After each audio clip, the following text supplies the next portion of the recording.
Welcome to Commanders Training Camp 2022.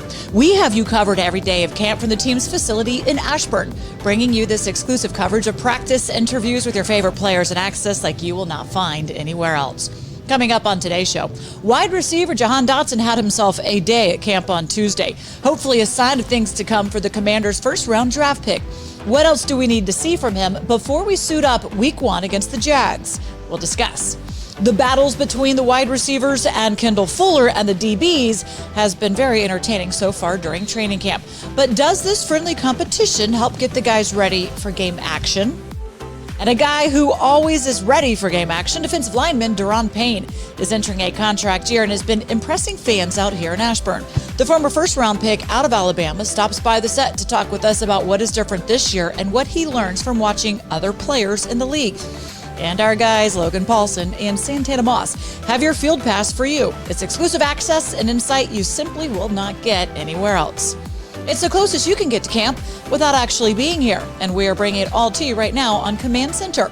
Camp coverage presented by the inaugural Commanders Fan Cruise, setting sail March 26, 2023. Reserve your spot at www.commandersfancruise.com.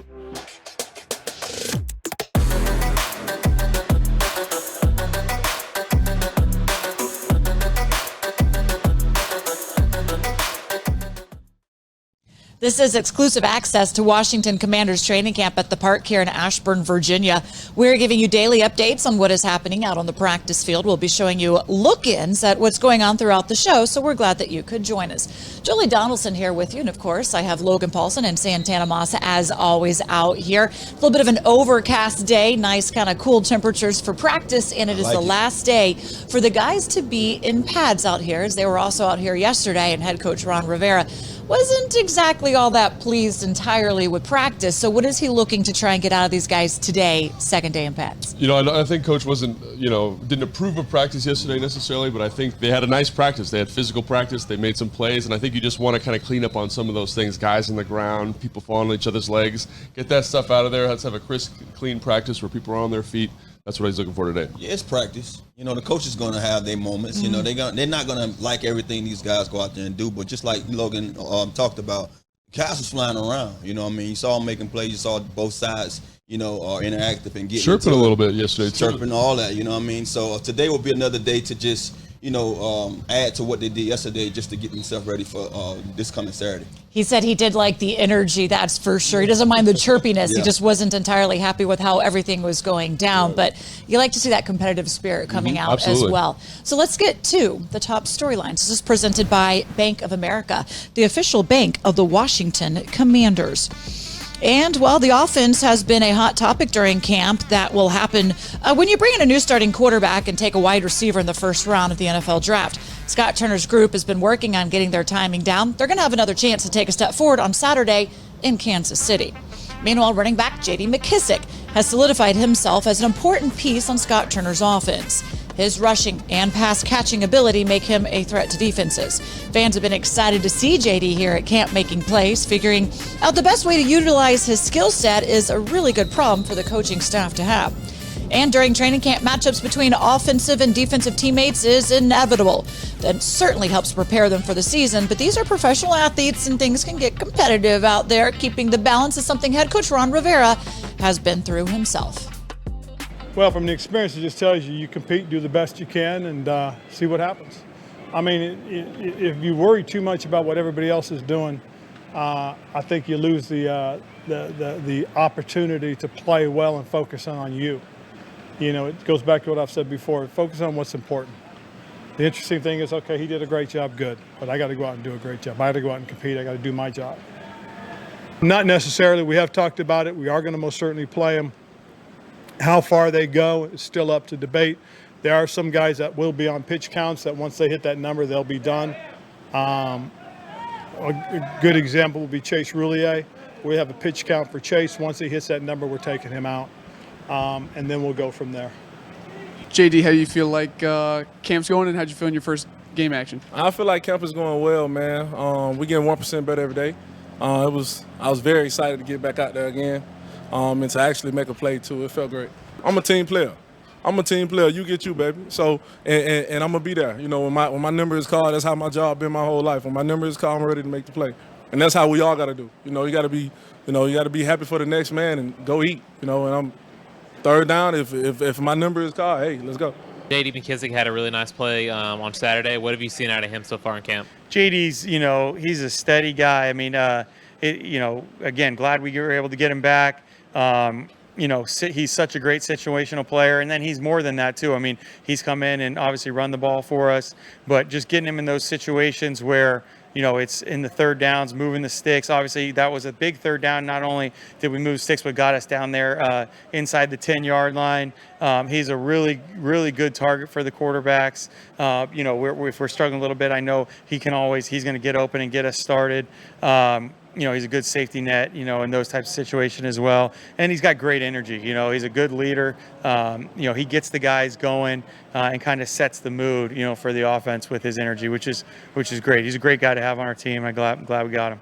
How's camp going so far, and what are your impressions of Carson so far? I think camp's been going really well. In training camp, there's going to be ups and downs. You got to work through things. Obviously, guys get dinged up, so you got to adjust to, who's out there in every given day. But I feel like, our guys are getting better and better each day, and that's what you work towards is just that steady growth and steady improvement, so you can be as good as possible, when that first game hits, and then continue to improve. Carson's been outstanding. He's an outstanding communicator. We've had great back and forths. He really, it's important to him. Obviously, football is important to him. Just going back, starting even in the off season, he dove right in to learn our offense and learn what we do. Get to know his teammates, and every day you can see, that comfort level of his increasing. Let's go a little bit deeper into some of these storylines. And apparently the team called an audible. As I was saying, it was scripted. They were supposed to come out in pads, but instead they are in shells. A reason for that, Logan? I think not that we entirely know. Yeah, we don't know for sure. But if I'm total speculation, I think that yesterday's practice, guys were on the ground quite a bit, and usually that's not a good sign for guys not taking care of each other. And one way to mitigate that is to take the pads off. Guys get a little bit less physical. They take a little bit off their rushes, things like that. So maybe just looking for a fast, crisp practice with a little bit less physicality is what I think. But does that impact what they need to do in order to get ready for Kansas City at all? Not at all. No? Okay. I mean, those guys hit enough. Folks always want to see they don't go to the ground anyway nowadays in practice, so they're familiar with what they have to do, and I'm sure they'll be more than ready to go out there and hit somebody different anyway. And I also think the O-line's looked extremely sharp over the last couple of days, and that's really the group you put the pads on for, and I think that group looks really good. So let's just get the timing down with the receivers. So offensive coordinator Scott Turner said he's kind of liking the progression of Carson Wentz, and he said this year he's going to be down on the sideline, as the past year he was calling the plays up in the booth. Reason for that is that he feels that he can get better communication with Carson, not have to get him on the headset, and just be able to pull him inside, say this is what we're seeing, this is what we're wanting to get from that. But where is the offense, would you say, kind of right now, and where they need to be, Logan? I think they're progressing in a nice way. I think obviously offense is so timing based. Like, I talked to one of the coaches yesterday in the lunch hall, and he was saying, on this concept, it looks like it's Carson's fault, but the tight end's not to where he's supposed to be. The timing isn't quite right. Excuse me. So I think all those things are things that get addressed during camp. And I remember talking to Kyle, and Kyle saying it takes 3 years to learn an offense, right? And so it's funny because you've got a whole bunch of new pieces here. So they're all kind of getting indoctrinated into the offense at a different tempo. So I think this would be year 3 for quite a few of them, though. For a lot of them, absolutely. Yeah. But, you're relying on a lot of young tight ends, new quarterback, new offensive linemen in certain situations. So there is a little bit of a learning curve for sure. Yeah, that's the question though. That's the big question for me is like how comfortable you are right now, knowing that you've been here and a couple of these other guys have been here with you with this offense, and now they got a grasp of it. How comfortable are you with Carson and his development right now thus far in camp? Because it has to be a period where you say, okay, the training wheels are off. You should know this much of the playbook, and now we should be comfortable enough to go into the season with this part of the, our book. So that would be my question going forward, to see where he's at and how he feels about his quarterback going forward. We also heard from J.D. Mckenzie, and he's a player that you can do a lot of things with. Most thought when he came here was just a third down back, and I think he's proven that he can be utilized in the offense much more than that. And we know that Scott Turner likes to go to him as well.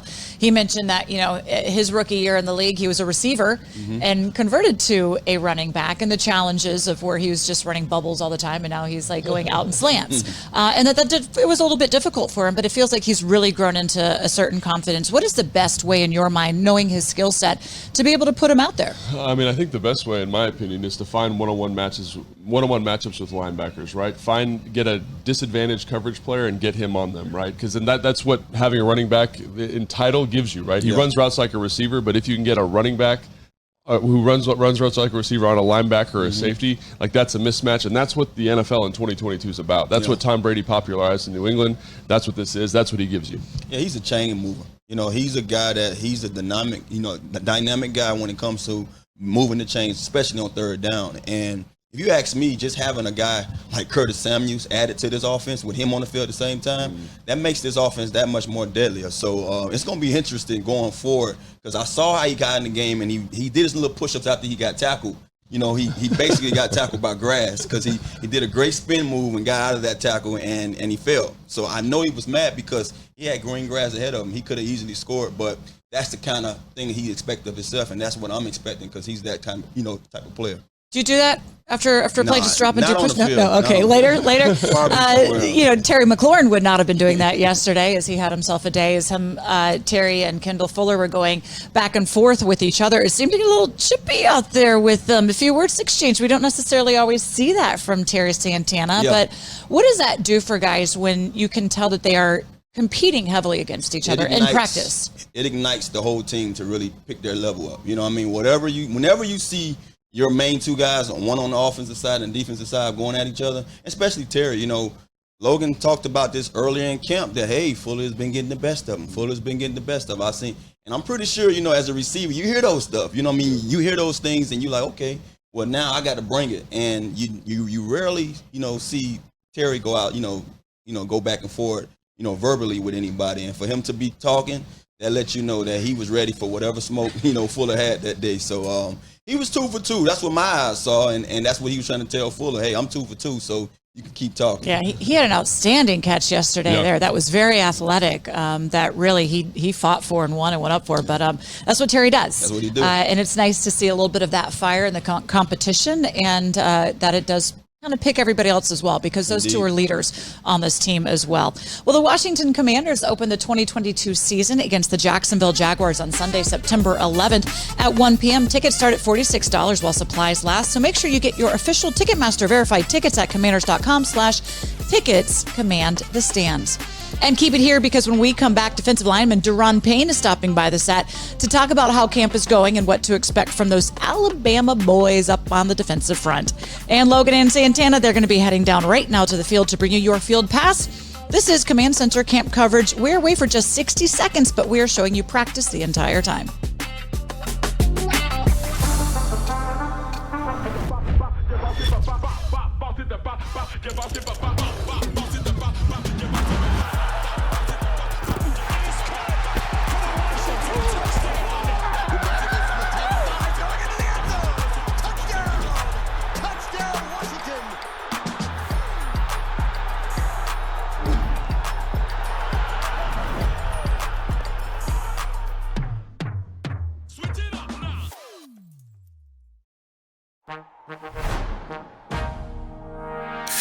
I told you long ago on the road, I got what they waiting for. Introducing Nitro Pepsi. Smooth, creamy, delicious.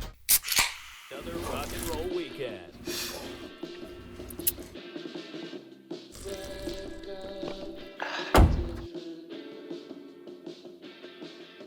Burgers, better with Pepsi.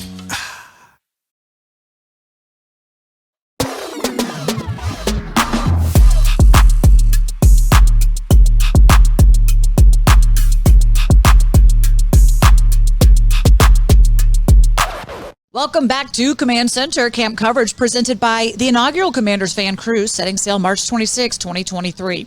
Reserve your spot at www.commandersfancruise.com. Well, time for your field pass presented by FedEx, where now meets next. Logan and Santana are down on the practice field. Okay, guys, what's going on today? Thanks, Julie. All right, so today we're on the defensive field. We're going to talk about defense, but as we were walking down here, Tana, we saw that Curtis Hodges was kind of working with that, injured group of tight ends. So Bates, Cole Turner, they're kind of off to the side. Not a good sight. Now the only healthy tight ends are Eli Wolf and Armani Rogers. Yeah.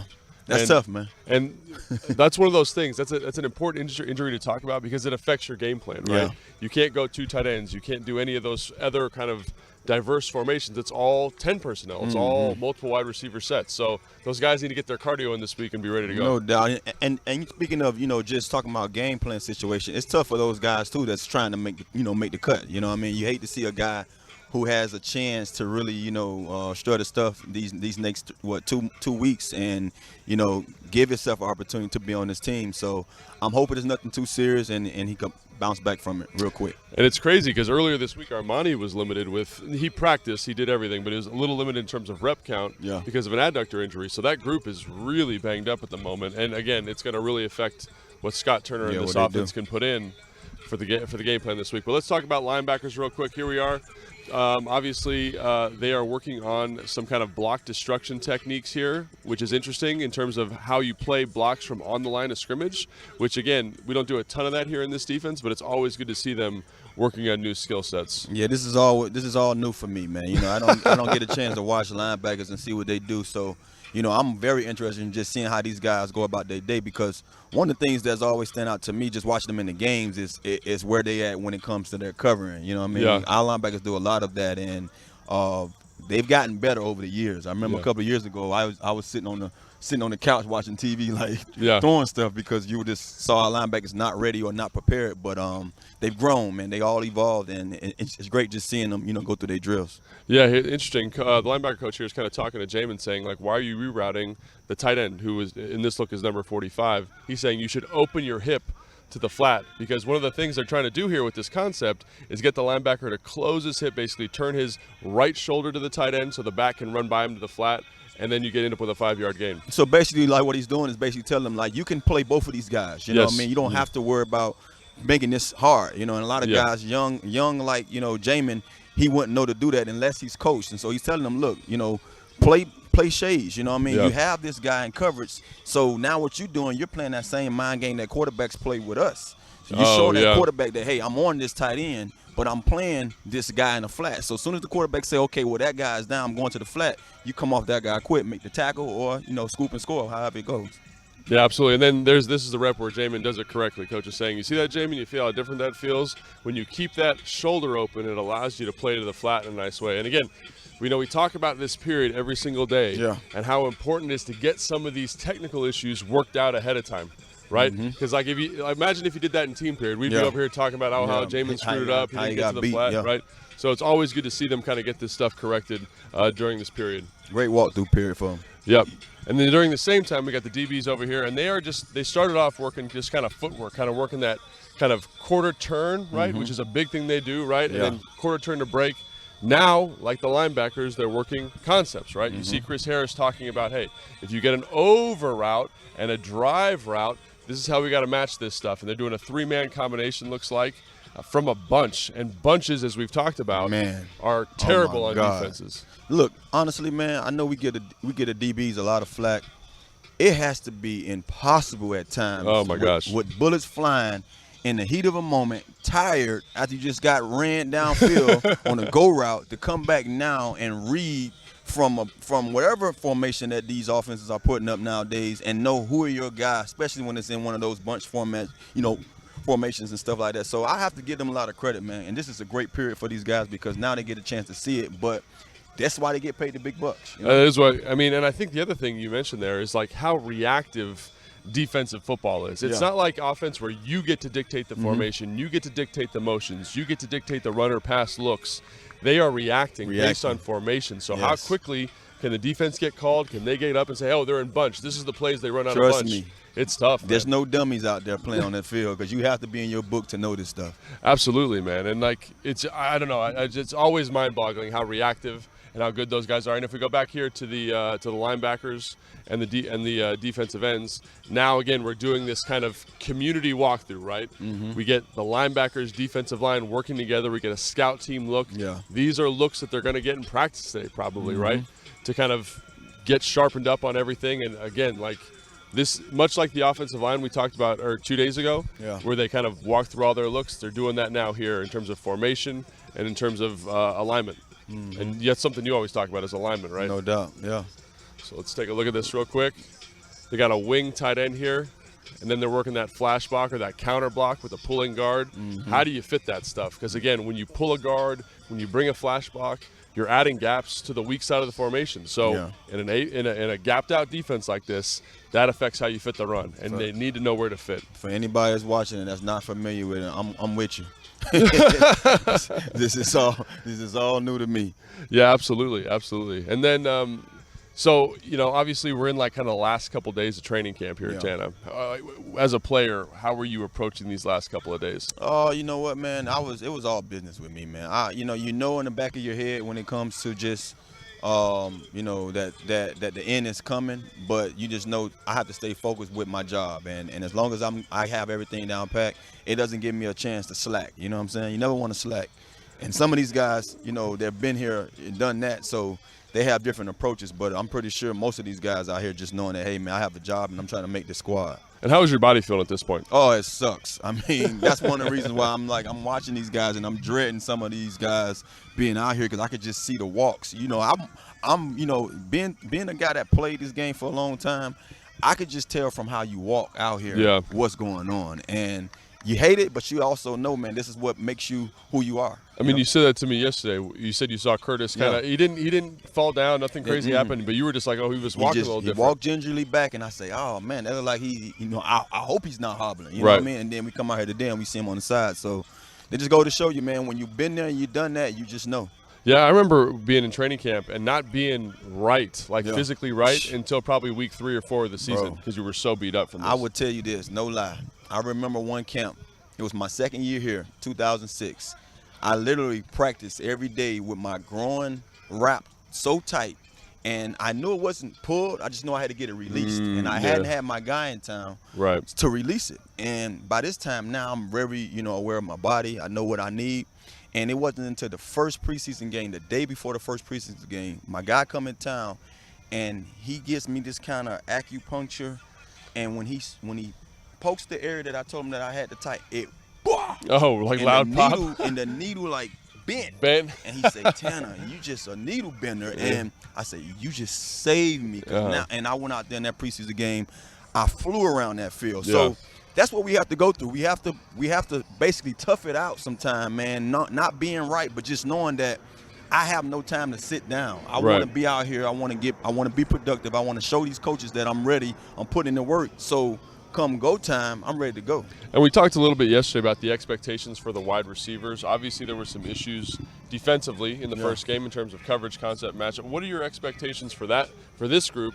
Linebackers, secondary. I thought the D-line played pretty well in the first preseason game. I think a continuation of that is perfectly acceptable. But what is your expectation for the linebackers and cover guys going up against Patrick Mahomes and the Chiefs? Well, this is going to be a big test. And I think, more so now that you have a guy who can just basically, he can escape danger and get the ball to you second and third time. You know what I mean? So I think these guys have to be solid at what they do, as far as what they're reading. And then up front, one of the things I always say, man, our DB's as good as our pass rush. So if our pass rush is supposed to be who they are, they have to get out there a guy like that so our DBs can have a chance to do what they do and not be out there too long waiting for someone to, break free and basically beat them on a second or third route. Yeah, absolutely. And that's one of the things about rushing a mobile guy, a guy with some ability to move around that's tough, is because it takes away some of your creativeness as a rusher because you have to stay in your lanes, you have to stay home. So I think actually this will be a really good test to see how this group has matured. One of the things early last season everyone was talking about is like they're not a mature rush group because they're not being very disciplined. can they be disciplined versus Patrick Mahomes? I think that's an excellent Can they question. be disciplined, and can they get off the field, man, when we need them to? I mean, like I said last week, if you saw, you know, I'm pretty sure you saw they did some good things, but when it's time to get off the field, you have to do what's needed to get off the field. You can't panic in that situation. Yeah, and here over with the DBs here with Chris Harris, he's loosening up the arm there. Always high energy, Chris, but he's working the back pedal to the hip open and then playing the football in the air. And I think a lot of people think, oh, you know, DBs don't touch the ball that much, but they have to. In the NFL, like, it's almost an expectation that they make a pick on some of these plays, right?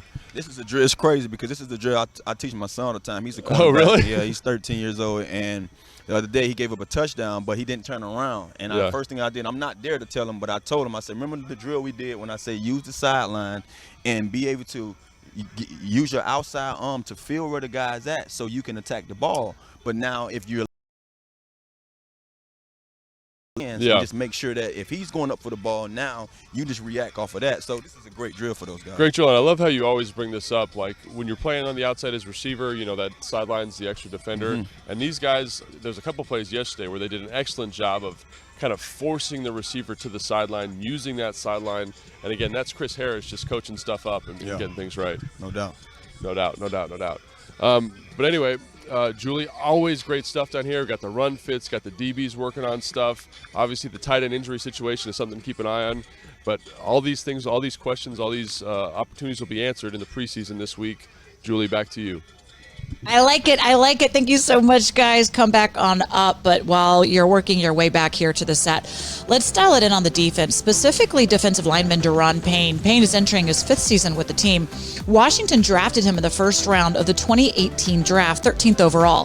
He's been a big part of the dominance of the Commanders' defensive line, and he and former Alabama teammate Jonathan Allen are looking for another big season up front, something we discussed when he stopped by our set on Tuesday.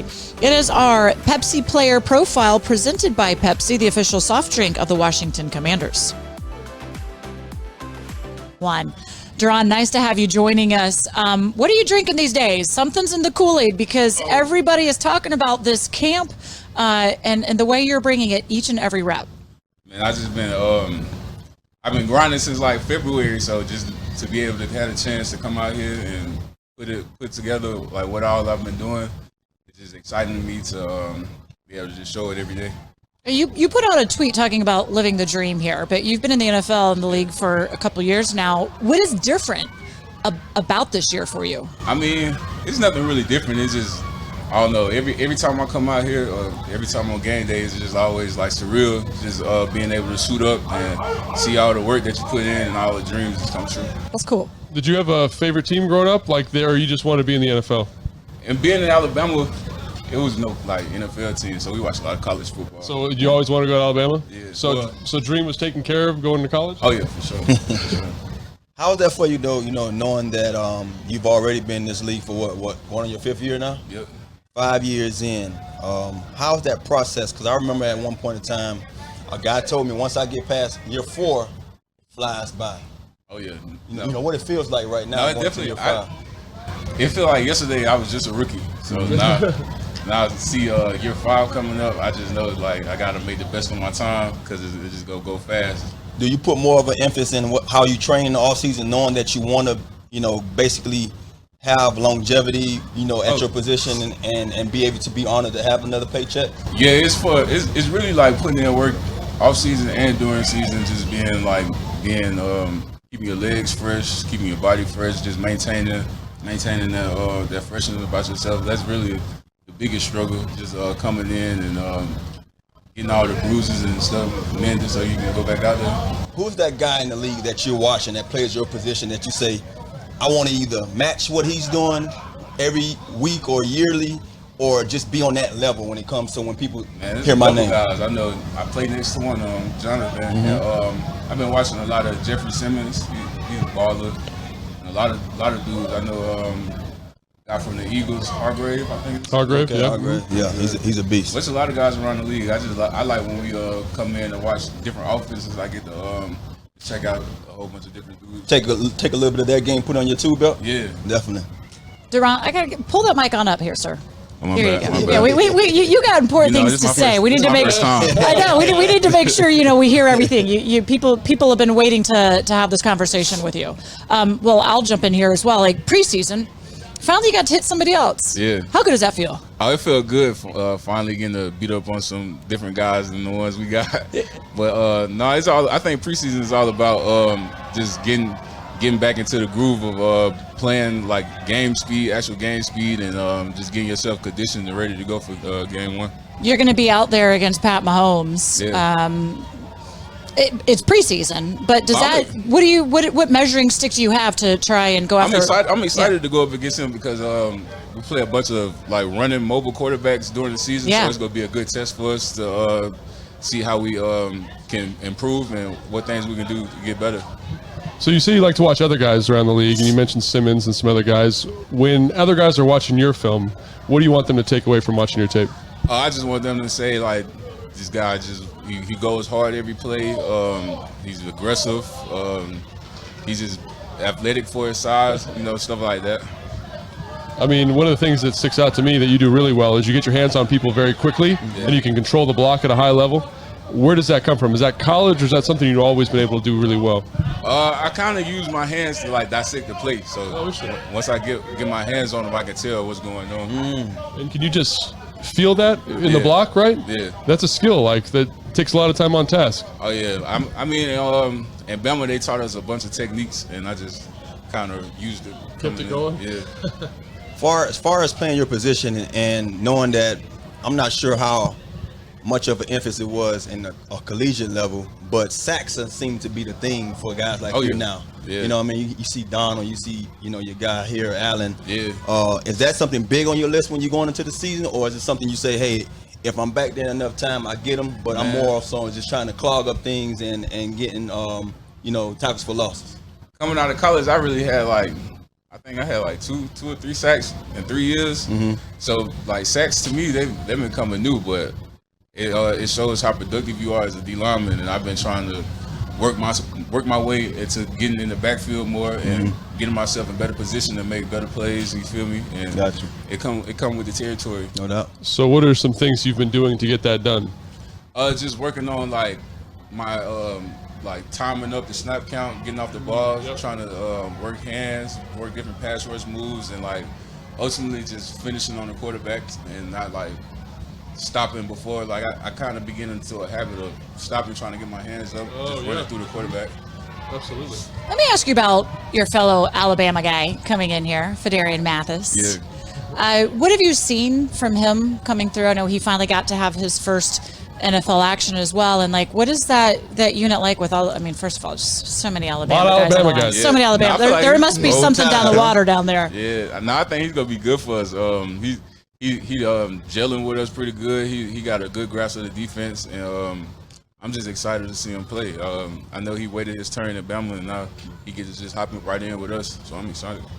What do you like about his game? A little different skill set than you and John, but what do you think he brings to the group? I feel like he got a lot of energy about himself. Like he plays just high energy all the time, high motor. So it's good to have guys like that next to you. Does it kind of get you going on those days where practice a little bit rough having Phil out there?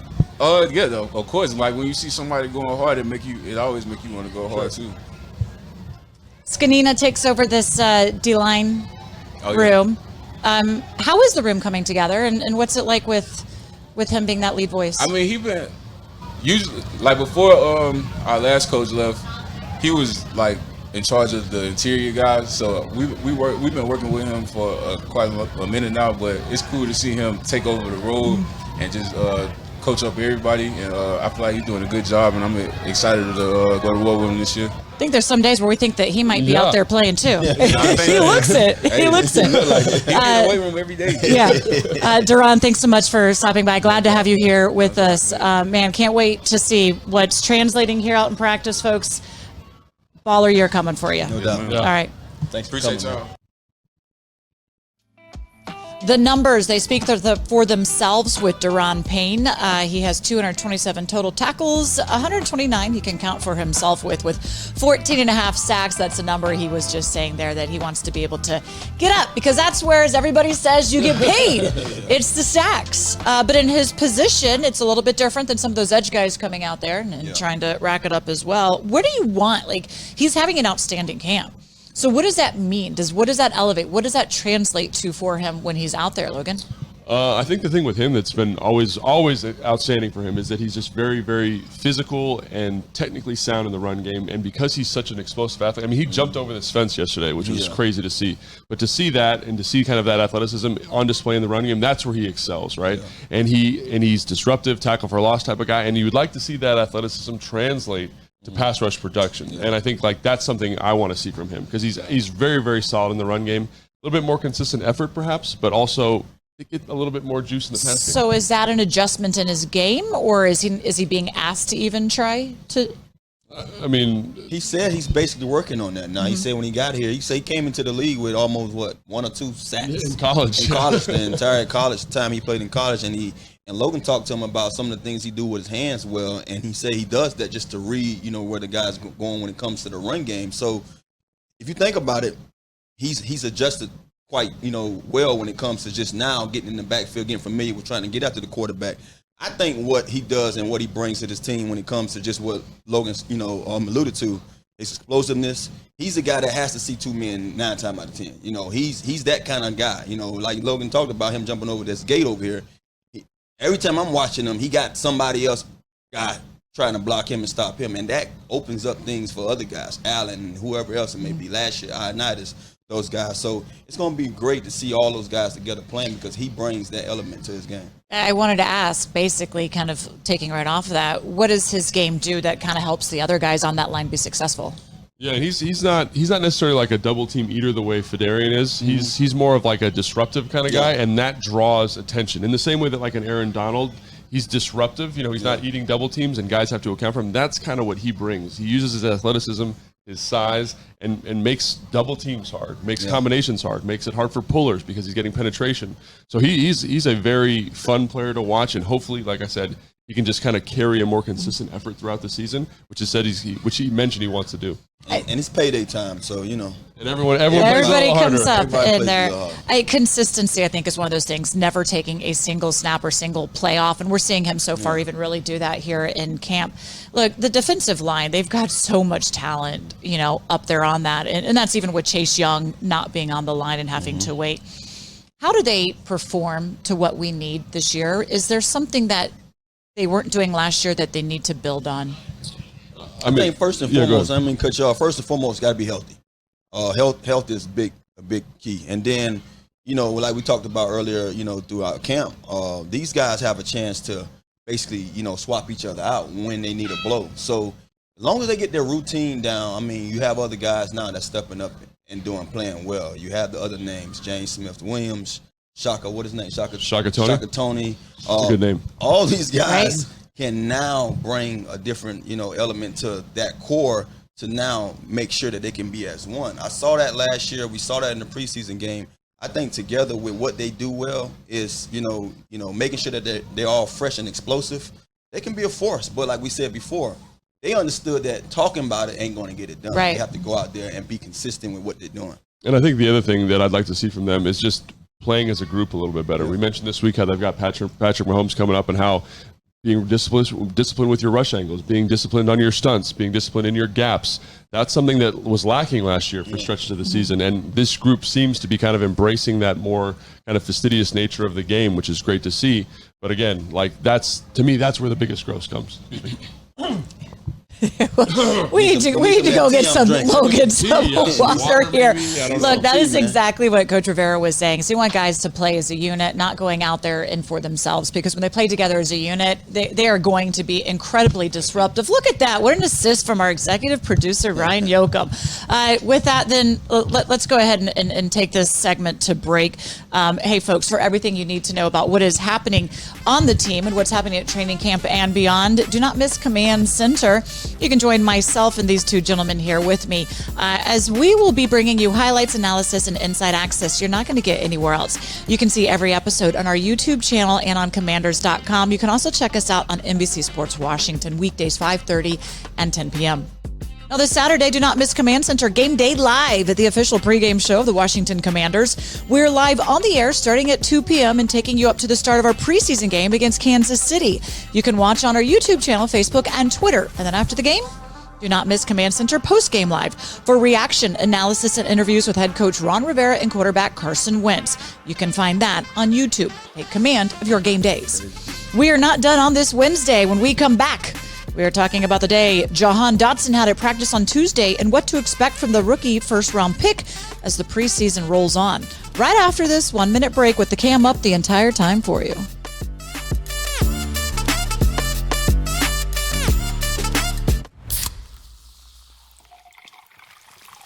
This one's for every NFL fan whose fan cave is more like a fan corner of a guest room closet. You've compromised enough. Pepsi Zero Sugar.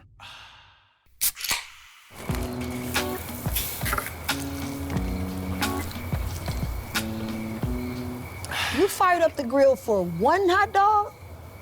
Seriously? Hot dogs, better with Pepsi.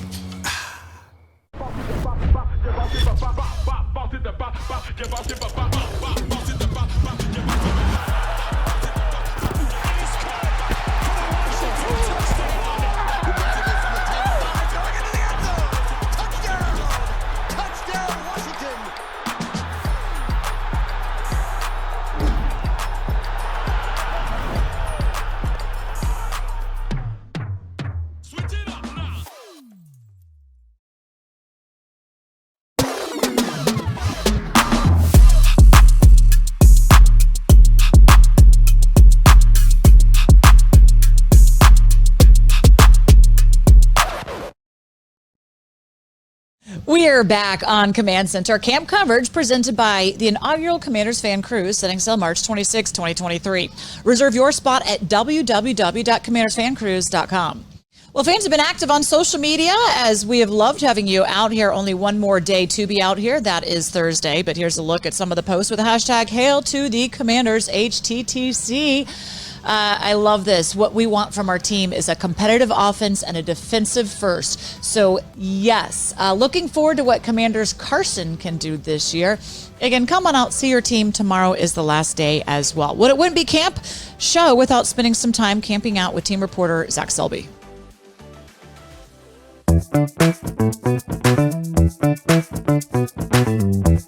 Hello and welcome back to Camping Out with Zach Selby, where the Dragonflies are currently trying to swarm us, but we're not letting that deter us from giving you all the information you ever want to know about the Washington Commanders as they get to the very end of training camp. And today, we got the chance to talk to the Athletics' Ben Standig. Well, you know, with Sam Howell, I mean, obviously, you know, he's going against the third-string defense against the Panthers, but he's also, that's his level of competition, and he's doing pretty well at it so far. But I mean, I think he knows where he's at in the quarterback room, but it seems like that's a good foundation for him to build on, right?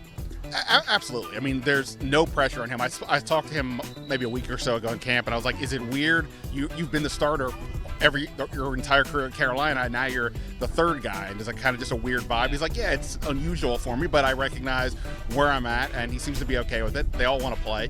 But he's in a good spot. There's no expectations on him. There's no pressure other than just to build. He's obviously, these preseason games will be his season, assuming things go normal otherwise, and that's good. He's showing them what he can do. And look, they may have questions next year, right, in terms of the quarterback situation, even just for the number 2 spot. So he's showing them what he can do, and it's off to a good start. This was a guy who was considered to be maybe the first pick in the draft prior to last college season. So there's talent here. It's just things didn't go well in Carolina the last year for a variety of reasons, and got a chance now here to see, maybe if he can be the guy in some capacity going forward. Yeah, I think, he definitely has the talent, he has the skills, and he's in a good spot right now to learn as much as he can. Let's talk about this week now with, 7-7, just specifically with Jahan. I mean, he's been kind of quiet, I guess you can call it, say, throughout camp. I mean, but he had a really nice catch over here today on near the sideline. But what have you seen out of him so far? Has it really have been as you expected? Well, it's unusual in the sense that a lot of expectations for the first-round pick, and he exceeded them all immediately going back to the OTAs and mini camp, and then at the start of camp. It does feel like it's quieted a bit, and maybe that's because combination of there haven't been a lot of great plays down the field, and that's not necessarily on him, but also like we just come to expect it. Like we're not watching him going, where's the thing? Where's the route running? where are the good hands? We've seen it. He obviously didn't have a catch in the preseason game, so we'll see if they can kind of get going in this next game. But I think he's probably been, to me, the receiver that Carson's had the best chemistry with overall.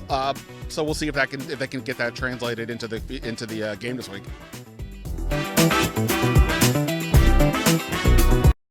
Time for today's Fresh Takes presented by Safeway, the official supermarket of the Washington Commanders. And you can listen to Zach's full interviews with the beat reporters on our podcast, Camping Out with Selby. Find it wherever you get your other Command Center podcast. Logan and Santana making their way back with me, so time for some Fresh Takes. We heard them talking about Jahan Dotson. He had one target in the game earlier in the first preseason game. Now he's going to go up against Kansas City, and he's kind of excited to get a little bit more involved. And they said if he was out there longer, he would have had, plenty more targets as well. So, Santana, what do we want to see from him as he's probably going to be there, maybe a good first half against Kansas City? Well, you hopefully he continuing to just grow with the scheme and everything that's going on around him. He's a rookie, so everyone's going to have high expectations. But he also has some studs out there that he's playing with. So I'm not so high on seeing him do a lot when it comes to, right now, because it's only preseason. But you want him to get him. You want to get that first catch. Mm-hmm. You want to let him know that, hey, you here? I see you. Get that catch so he can get in the rhythm and get involved a little bit, and then he will feel a little more involved. And sky's the limit from there. And I think if the fans want to see what he can do, just watch him on every play. Yeah. Watch his release, watch his stem. That's where he excels, and you saw that in the first preseason game as well. Yeah, we just want to see him catch the ball and go in for a touchdown. That's what we want to see. Let's get into football nuance, guys. Let's watch route stems. Another player that everybody's kind of excited about was watching the performance of Sam Howell. You draft a quarterback here. Everybody wants to see, okay, what does he have? Do we need to temper expectations with him? I mean, I know that they're not planning and wanting to have to use him at all this season. I mean, I think so. I think, obviously he did a fantastic job. He deserves all his flowers. Great 2 rushing touchdowns. I think when you look at how long he held the football, that's something that needs to get corrected because it shows a slower processing speed, which maybe doesn't translate to the varsity groups, right? Mm-hmm. The first groups. And I also think he put the ball in harm's way quite a bit. I think he had 3 or 4 turnover-worthy plays, which again, against better competition are probably interceptions. You're probably not quite as excited about the performance. I'm not saying he performed badly, but I think there are things that don't necessarily show up on your stat sheet that indicate that he's still working through some growing stuff. Yeah, I was just finna say he didn't play well if you listen to Logan. Come on, man. He played, get out of here. He did a good job. He got his 2 touchdowns. He did a good job. 2 touchdowds. I think you got to temper expectations. Man, God, Tana, throw me on the bus, dude. No. I feel you, Logan. I feel everything he said. Yeah, I'm on that boat. Santana's on the boat. About quarterbacks, I mean, they're throwing a lot in training camp.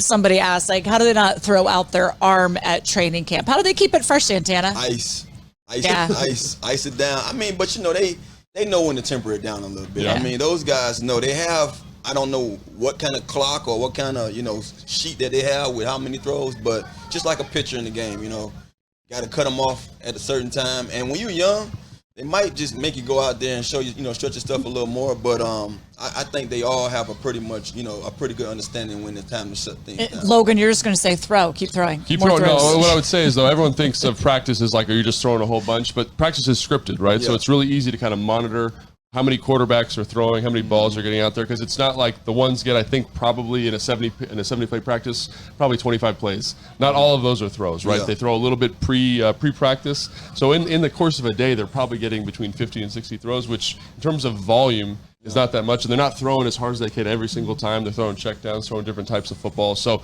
again, that's one way that they kind of monitor their arm strength. But like you said, these guys now are so dialed into how their arm's feeling. They know when to kind of say, hey, coach, I need a couple less, a couple more. So, And I mean, look, they have a full-blown training staff that's making sure, monitoring, helping them throughout the day, where if you and I are just right now going out there and throwing the ball all day long, we're going to be home sore trying to take care of ourselves. They got a whole staff working on them. They actually are quarterbacks and they throw the ball a lot. Exactly. Like if I were to go throw the ball, I'd tear my rotator cuff right now, but they actually do that. So they've got better stamina for it. The line of the day. I'm on the boat that Logan's on.